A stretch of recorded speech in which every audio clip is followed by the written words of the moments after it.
बातमी आहे नवी मुंबईतून। नवी मुंबईमधील मुंबई कृषी उत्पन्न बाजार समितीत आज किरकोळ ग्राहक फिरकलेलेच नाहीयेत, त्यामुळे 50% भाजीमाल हा पडून आहे।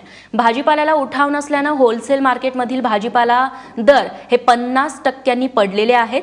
गेल्या 2 दिवसांपासून ही परिस्थिती असल्याने शेतकऱ्यांचं लाखो रुपयांचं नुकसान झालंय। चलनातून 500 आणि 1000 रुपयांच्या नोटा घेणं बंद झाल्याने सुट्टे पैसे मिळण्याचे झालेत। एपीएमसी मार्केटचा व्यापार 80 ते 90% रोखीवरती चालतो।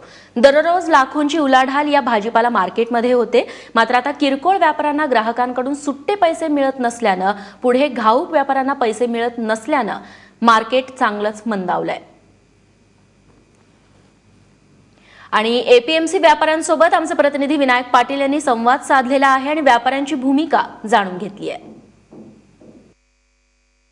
आपल्याबरोबर घाऊक व्यापारी आहेत रामदास पवळे, आपण त्यांच्याशी बोलूया। साहेब, काय बोलाल या ठिकाणी? जरी सरकारने 50,000ची तुम्हाला मदत दिली असली तरी ही तेवढी योग्य आहे का, किंवा तेवढा तुम्हाला त्याची मदत होणार आहे का? भाजी मार्केटमध्ये 50,000ची मुदत एक व्यापाऱ्याला हप्त्याला, ही मुदत ही रक्कम एकदम नगण्य आहे। कारण भाजीचा व्यापार हा कंप्लीट रोखीवर होतो।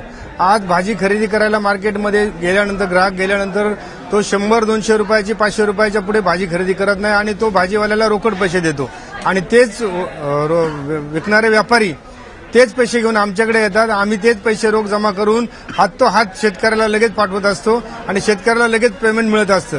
परंतु 500-1000च्या नोटा बंद झाल्यामुळे हा व्यवहार पूर्णपणे ठप्प झालेला आहे।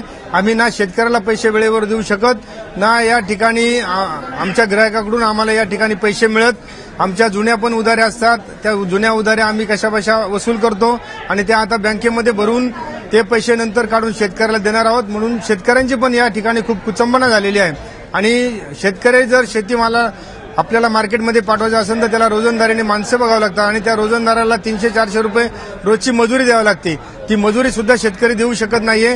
त्यामुळे जो हा शेती व्यवसाय, भाजीपाला व्यवसाय या ठिकाणी पूर्णपणे ठप्प झाल्यासारखा दिसत आहे।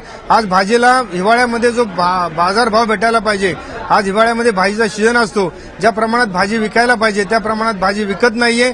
30 ते 40% या ठिकाणी कमीत कमी आज भाजी मार्केटवरती पूर्णपणे 500-1000च्या नोटा बंद केल्यामुळे परिणाम झालेला दिसतोय। कमीत कमी 5 ते 6 लाख रुपये आम्हाला हप्त्याला या ठिकाणी मार्केटमध्ये बँकेमधून काढता आले पाहिजेत। काही रोखीचे पैसे, काही ते पैसे असे करून आम्ही शेतकऱ्यांना या मालाचे पैसे देऊ शकतो। परंतु 50,000वरून या ठिकाणी काही सुद्धा व्यापाऱ्यांचं होणार नाहीये। त्यामुळे या ठिकाणी जुन्या नोटा घेऊन आम्ही बँकेमध्ये भरतो, बँकेतून जसे पैसे काढता येतील तसे पैसे आम्ही शेतकऱ्याला देतो।